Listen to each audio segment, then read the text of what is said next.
Welcome to the Beach Chair, where we talk about anything under the beautiful sun of La Union.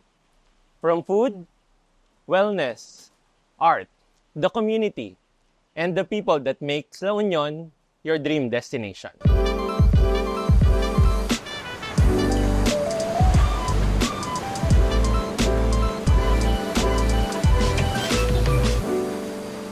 Okay, so today is a very special episode. Alpas is very honored. I am very happy to have our guest today. Hindi ko alam kung tama, but I did my research. A lot of firsts for them this year. First Filipino group to top with the most monthly listeners on Spotify. First Filipino group to have their on the Billboard's top song chart. And then, Women's Rising Star Award on Billboards as well. So, wag natin pahabain pa. Let's all welcome Beanie. Hello. Welcome to La Union. Okay, before we start, I have to get this correct. Okay? So, Joanna, right? Joanna. Aya, of course, I know Aya. We ran together. She was here, I think, last year. She was here. We ran together.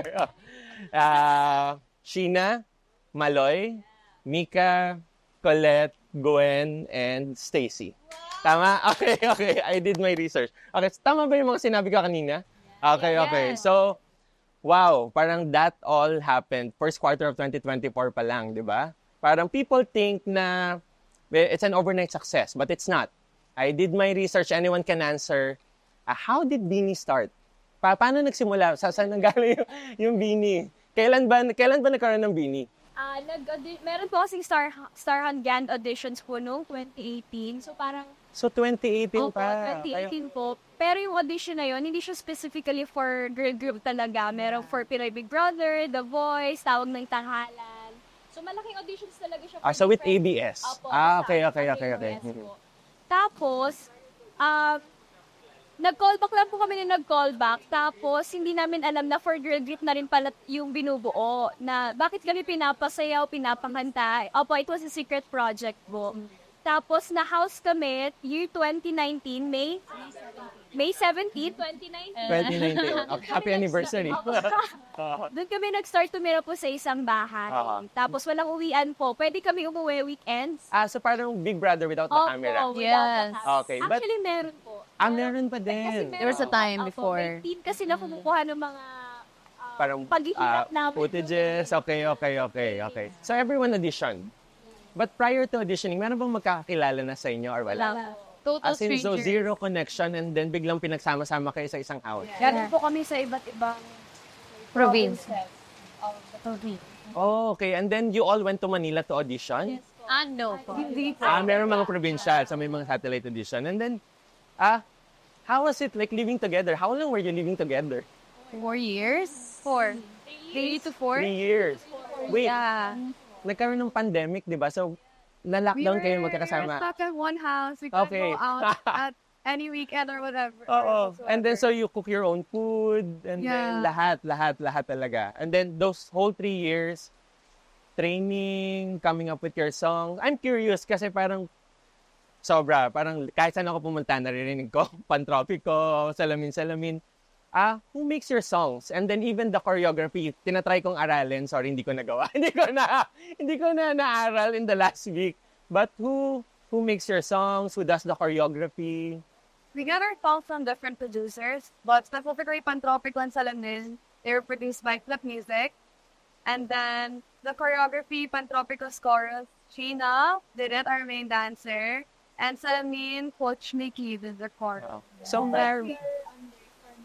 okay. So, meron bang mga assigned roles? Like for example, ako yung singer, ikaw yung dancer, or everyone does the same thing? Actually, before po nung nag-launch kami, may mga positions po. Pero kasi ngayon, parang hindi na namin siya, hindi na namin minamind. Because anyone can, if you give them the part for rap, sing, dance, nagagawa So, group effort talaga. Group efforts. Okay. parang hindi na namin siya kinoconsider ngayon. Okay. We can do everything. Wow. All around there. Yeah. And then, 2024 came in, TikTok happened, doon nag-start lahat, di ba? Tama ba? Doon nag-start na nag-viral. There's this one, Pantropico dance challenge on TikTok. And then from there, all uphill na. So, actually, at first, yung biggest song namin is Nana Na. But, nag-viral siya after pa 9 months na na-release namin yung album. Okay. Kasi dahil ginagawa ng mga POV, ng mga TikTokers or mga content creators. And then, nung release po namin yung Pantropico, it was November. And a lot of people are asking, bakit namin release in November, off-season. Pero, ang paniniwala sa taga namin sa Pantropico is yung summer thing. It's not about the season. It's the thing. And I think it's the perfect time din. Kasi na-milk yung Pantropico. And ngayon na March, May, mas na-appreciate siya ng mga tao. So I think it's the perfect time to release that. And after that, yung pa-release na namin na kinakabahan ka kami at first kasi baka mamaya hindi namin masundan yung Pantropico. Grabe kasi yung traction niya. And you don't want to be a one-hit wonder. Yeah. And ngayon na-appreciate siya ng mga tao. And hindi faithful for everyone. Of course, more than timing, more than luck, we owe it to your fans. Diba? So, I did my research. Our fans are called Bloom. Bakit naging Bloom? Actually po nagkaroon ng botohan bago pa lang kaming Dini. Like, Okay. may mga suggestions from our fans and from us din, ganyan. Then, nag-live kami, then nagbotohan. And then, napanganak po si Blooms. Yung po siya Okay, so nakuha. online, you did it online. Yes, and yung story ng Blooms is, kasi parang yung sign ng Beanie is like a flower. Okay. Tapos, mga flower blooms. Ganyan, Okay. we're together, Blooms and Beanie. We bloom together, let's all bloom forever. Mm. Pag naging bloom ka, Then- magiging blooming ka. Kaya maging bloom na kayo lahat. And then the fans adopted it. Kasi Yeah. then they started their own mga groups na. Okay. So, let's keep it light kasi napapanood ko yung ibang interviews nyo, nag-iiyakan. So, para wag tayo, happy lang tayo since we're in La Union. So, my next question is, since Bloom yung fan base nyo, kung magiging flower kayo, what kind of flower are you and why? One by one, sige. Parang first time ko narinig yung question na yun. Parang ang hirap. Very nice and unique question. Siguro ako tulip. Kasi Tulip. dinadayo pa siya para makita. Hindi, binibili lang yun eh. Ay, ang hirap. Siguro, yung favorite ko na lang, white na rose. Kasi wala lang. Favorite ko white color. Tsaka, that's all I can think of right now. Okay. Wow, thank you, ha. Ako po, red rose. Because it's romantic. Wow, because I'm you're romantic. So yung white hindi. Tulips or Tulip or okay. I'll just pick red carnations kasi they're used to fill up the bouquet. So, yun lang kulang sa buhay niyo and now it's complete. Ganon. Ako po, suntan. daisy na lang. Thank you. Daisy. Or sunflower. Tulips po sa akin. Tulips din. Ako po yung color pink na orchids na emoji. Okay. So, Blooms, alam niyo na yung mga favorite flowers nila. Baka mamaya, after this episode, sunod-sunod na yun. But are you still living in the same house? Ano? Yeah. Parang kaya. Thank you, Lord. Okay. So, sige. Since this is an La Union episode, Alpas La Union episode, sino dito yung nakapag-La Union na before? Siya yung pala. And Sheena. And then, Si Stacy. so, the rest is first time. Yes. First time. So, but you know of La Union, di ba? So, parang bago kayo, nung nalaman din na, okay, magkakaroon ng show yung Beanie sa La Union. Parang, my question is, what's the most exciting part? Saan kayo pinaka na-excite about? Surfing. Okay. You know, So, everyone may, sige, surfing. Nakapag-try na ba? May nakapag-surf na before? no, Wala ba? Okay. Sa kanina. Okay, First time. you did surf It was lessons easier kanina. than we expected. Kala namin Easier sobrang than hirap yung expected. hindi ko makakatayo. Well, tayo. so parang that's also the main reason why I moved to La Union. Before, I'm originally based in Manila, and then parang every weekend I go to La Union, to Baler, to surf. Tapos at some point, wala pa nung SCTEX, wala pang TPLEX. So yung travel time namin, 8 to 10 hours every weekend. And we go. Wala pang Alpasa lang kahit na for the love of surfing. And then eventually, 2015, I moved here. And then set up my businesses. So that's my story. It's also surfing. That's why I moved to La Union. So, pasadahan lang natin, But actually, La Union is not only about surfing. Para like what Aya did, she went here, tapos sumama siya doon sa run club namin. So, I'm going to throw at you parang options, 2 choices, tapos pili kayo kung alin yung gusto niyo. Okay? Sige. So, let's start with surfing or running, hiking? Surfing. Surfing. Surfing. Surfing. Surfing. Surfing. Running or hiking? Running or hiking? Running or hiking? Running or hiking? Surfing. Ay, wow! Sa second time Ba't parang may laman yung... Parang may laman yung wow. Surfing, hindi ko pa na-try, pero I want to try. Hindi ka... Okay. Surfing. Okay. So, since na-try nyo na kanina, how was it? May instructor tas tinulak kayo. Did you try paddling? You tried paddling. Nakatayo naman lahat. Apa. Nanginig lang. Sakto yung dating niya actually kasi may waves. Okay. So, next question. Kami mga surfers kasi, the best time to surf is either you wake up really early, we call it dawn patrol, para wala kang kagulo sa lineup, ikaw yung una, or you do sunset, kasi La Union is known for its really beautiful sunset. Umuulan lang ngayon, di natin nakita, but we have the best sunset. Para it could rival or these other sunsets in the Philippines. So my question is, are you more of a sunrise or sunset person? Sunset. Sunset. Sunset. Sunset. Sunset. Sunset. Sunset. Sunrise. Sunrise. So, ikaw lang yung magang gumising. Ay, hindi lang. Sunrise ko, pero hindi matutulog. At Okay. Hintayin na yung sunrise. Okay. Sunrise matulog. Next question would be, do you prefer traveling solo or traveling with a group? Have you tried traveling alone? Ate Aya po. Yeah. Oo, alam ko siya, mahilig talaga siya mag-travel. I was solo when I went here. So, the rest of the guys, parang do you prefer traveling solo? Kasi sabi nila, if you wanna go fast, travel solo. But if you wanna go far, travel with a group. So, kayo, anong solo ako. solo traveler? Pili ko ngayon solo na. Kasi daw natin travel together. Okay. Ako group. Group. Mas gusto mo may kasama? Yeah, I can. Ay, Pili ko po maliligaw ako and baka kung ano mangyari sa akin pag mag-isa. Okay. Solo. Solo. With family po. With family. You prefer traveling with family? Sorry. Ako po, I cannot live alone with a group. Solo. Gusto ko po matry mag-solo. You've never tried, Never, pero you want Yes. to do it. Ibang experience kasi I also enjoy din parang backpacking. Since we're at the beach, my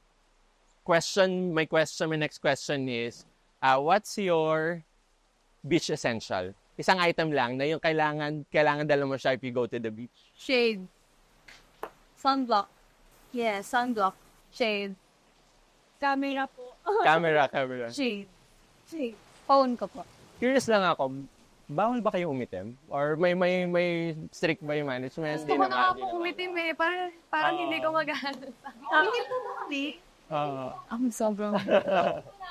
Oo, kasi parang especially if you go to the beach, hindi mo talaga may iwasan, di ba? But you love going to the beach. Okay, enjoy naman. Enjoy so far. So, medyo serious ulit tayo. Parang after that, viral na ngayon, sobrang sikat niya na. Parang, can you still go out na parang pwede ba kayong pagpunta sa mall na hindi kayo... Kasi, I know, medyo nagiging news pag nagmo-mall show kayo. As in, dinudumog talaga yung parang, ano yung mga major changes since na from last year as to, let's say, 2 weeks ago? Okay. Wala pa naman po kami dun sa level na tatagang Hindi na kayo makakain outside. Tsaka siguro mas challenging kasi hindi kami nakakapasok talaga sa mga iba't ibang stores. Kasi syempre may mga endorsement. Okay. Tsaka bawal tayo lumabas na walang ayos. So, dapat laging presentable. Kasi anytime, baka makitaan ka ng magandang brand, tapos makita yung dugo. Everywhere. Hoodie, mask, cap, gano'n. But definitely, parang, ano yung major change in your life now as compared to parang remember all your struggles nung nag-start kayo 2018, 2019, and then finally, eto na, yung hinihintay nyo lahat, di ba? Parang ano yung pinaka-major change na you would say? Parang ano yung pinaka-nabago sa inyo being part of Beanie? Ako, I think masaya kasi marami nakaka-appreciate sa'yo kahit anong gawin mo. Pero at the same time, nandun din yung risk na, baka pag may nagawa ka, isang pagsakit, isang iglap na nababagsakan. Like, lahat ng tao nakatingin sa'yo, so you have to be more careful kasi yung influence with it is malaki. Malawak na yung Malawak na yung reach, so you have to be more careful sa lahat ng gagawin. Ako po, ang daming nagpapa-video greet. Video greet. Kada uwi ko sa hometown sa Cebu, parang, imbis na you wanna rest, ay, pwede pa video greet? Pwede pa video. Pa lang ng May listahan. And siguro yung nakakapag-provide na kami for Yes, ourselves. yeah. And for family. And for family. Ganda. Kasi parang nakita ko din, parang I don't wanna, kasi ayokong umiyak kayo. Parang nakita ko yung mga previous videos niya, parang most of you are breadwinners. Diba? Tama, breadwinners. And now na parang you're earning money, and then nasusupport nyo na yung mga family nyo sa respective provinces. Parang all your immediate family, especially those ones who come from the province, nandun pa rin sila. Okay. Next question. Kung halimbawa walang Beanie, what do you think yung ginagawa mo ngayon? Paano kung halimbawa hindi kayo member nung Beanie? Kasi for example, akala ko magiging lawyer ako, tapos biglang, wala na ako sa law nyo. No. Parang I took Pol Sci, akala ko gusto ko maging lawyer. Hindi pala. Ayoko magbasa. So, yun. At saka mag-memorize. At mag-memorize. Tama. So, kung halimbawa walang Beanie, ano sa tingin nyo yung ginagawa nyo ngayon? Students. Ako, graduate na ako. Ako din. Business. Business. I've been thinking about law, diba? Kami ni Ate Colette. Pero it's too long and too much. 4 years. Yeah. Siguro, tulad din ko na-graduate na kasi magka-year kami. And I think siguro hindi ko ma-unleash yung creativity ko when it comes to arts. Kasi dito ko parang... Yung potential mo. Okay, kaya ko palang gawin. Me po, feeling ko, I would have pursued medicine. Kasi all my friends from my province, Wow. lahat sila medtech ng kinuha. Okay. Kasi talagang yung sa utak ko na doktor, biglang nagkanan. Nagkanan na. Kaliwat kanan. Oo. Ako po, pili ko, gusto po talaga mga artista po. Artist time. Or reporter. Yan talaga. Yeah. Kasi sa harap ng camera. Camera. Yeah. Ako po, gusto ko po maging flight attendant. Sa airplane talaga. Flight attendant din. Okay. That's it. Parang alam ko meron kayong big concert coming up. Diba? June 28. So parang any last word for your fans? Invite niya sila. What's next for Beanie? Ano pa yung mga... Also, syempre, parang by the time we air this, hindi kasi real time, pero tomorrow you're gonna have your concert here in Alpas, di ba? Tama? So ano pang next? Ano nakaline up for Beanie? Yung pwedeng sabihin, yung pwedeng i-share. Yung masabi lang namin, syempre magkita-kita po tayo sa 8 to 30 this June po para sa concert namin.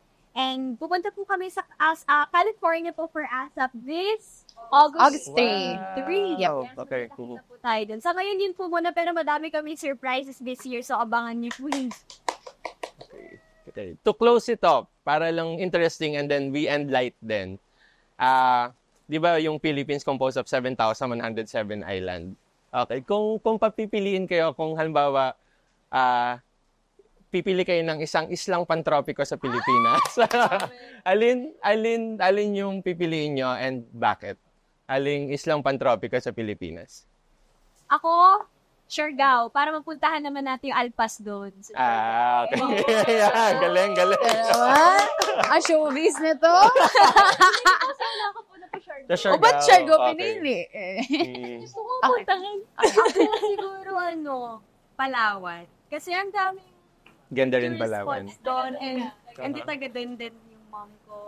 Saan sa Palawan? I used to live there. Palawan, Brooks Point. Okay. Brooks Ganda. Point, Palawan. So, yeah. Ako, babalik rin naman ako dito eh. Sure na akong babalik ako dito. So, La Union.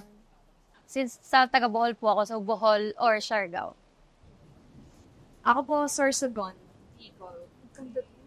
Donsol, Whale Shark. Ako, La Union. Siyempre, I love the waves here. Nice.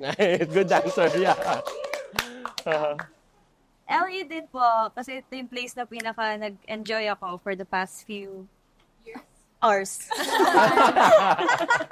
Okay, maraming salamat. Thanks for coming over.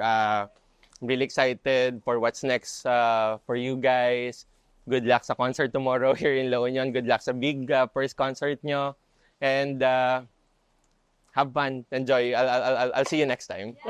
And then, one last. Sama kayo sa run namin when you run. Pag may free time. Meron din, di ba po? So here we run every Wednesday and Sunday. Okay, salamat. Thank you po. That's it. Thanks for joining us with this episode. Please follow Alpas La Union, Alpas Siargao on Facebook, on Instagram, on YouTube, or all our social media accounts. Come visit Alpas La Union, Alpas Siargao. We always have a seat reserved for you. See you next time at the beach chair.